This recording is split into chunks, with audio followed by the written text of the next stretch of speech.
তেসরা আগস্ট কেন্দ্রীয় শহীদ মিনার, লাখো জনতার জমায়েতে রচিত হয়েছিল নতুন ইতিহাস। কোটা সংস্কার আন্দোলন থেকে যে বিক্ষোভের সূচনা, ছাত্র জনতার গণহত্যার বিচার দাবির মধ্য দিয়ে তা রূপ নেয় গণ অভ্যুত্থানে। সেদিনের সমাবেশ থেকে এসেছিল ফ্যাসিবাদী আওয়ামী লীগ সরকারকে হটানোর এক দফা ঘোষণা।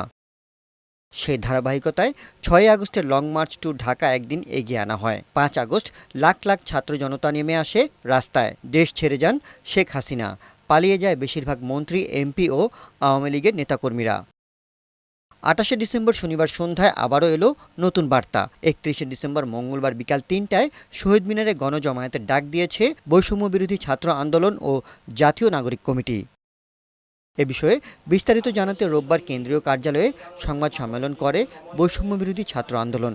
জানানো হয়, ৩১ ডিসেম্বরের জমায়েত থেকে জুলাই বিপ্লবের ঘোষণাপত্র দেয়া হবে। গণমানুষের আকাঙ্ক্ষার কথা তুলে ধরা হবে। হাসিনার যত লেসপেন্সার আছে তাদেরকে বিচারের মুখোমুখি করতে হবে।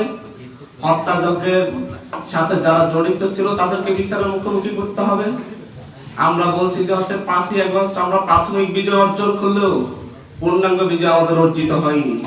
আমাদের এই ২৪-এর গণ অভ্যুত্থান, ২৪-এর এই বিপ্লব আমরা ৯০-এর মতো ব্যাহত হতে দিতে চাচ্ছি না।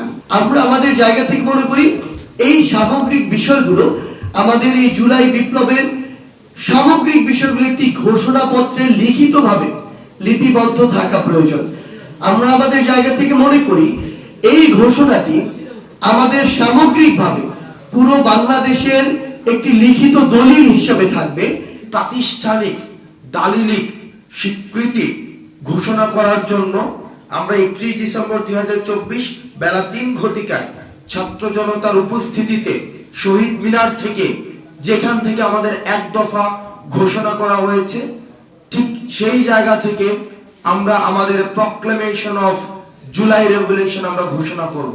সংবাদ সম্মেলনে জানানো হয়, ভোটাধিকার নিশ্চিত ও মুজিববাদী সংবিধানের বিপরীতে দাঁড়ানোর জন্যই এই জুলাই ঘোষণাপত্র। বৈষম্য বিরোধী ছাত্র আন্দোলন ও জাতীয় নাগরিক কমিটি রাজনৈতিক দল হিসেবে আত্মপ্রকাশ করবে না বলেও জানানো হয়।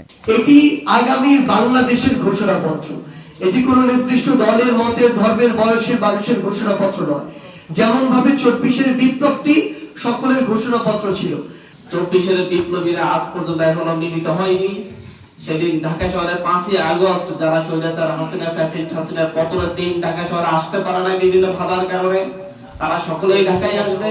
তারা সেদিন সেখানে দাঁড়িয়ে আওয়ামী লীগ, ফ্যাসিস্ট হাসিনাকে এবং তার নেতৃবৃন্দকে যেভাবে এখান থেকে তারা নিষিদ্ধ ঘোষিত করছে, সেখানে এসে তারা আওয়ামী লীগকে অপ্রাসঙ্গিক ঘোষণা করবে বাংলাদেশের মাটি থেকে। এই গণ অভ্যুত্থানের মধ্য দিয়ে মানুষ ৭২-এর মুজিববাদী সংবিধানের বিপরীত অবস্থান নিয়েছে। এই যে মানুষ ৭২-এর মুজিববাদী সংবিধানের বিপরীত অবস্থান নিয়েছে, এটির একটি লিগ্যাল ডকুমেন্টেশন থাকা উচিত। ৩রা আগস্ট গণ অভ্যুত্থানে যেভাবে সকল মানুষের উপস্থিতি ছিল, ঠিক একইভাবে জুলাই বিপ্লবের ঘোষণাপত্রের দিন সর্বস্তরের মানুষ অংশ নেবে বলে বলা হয় সংবাদ সম্মেলনে।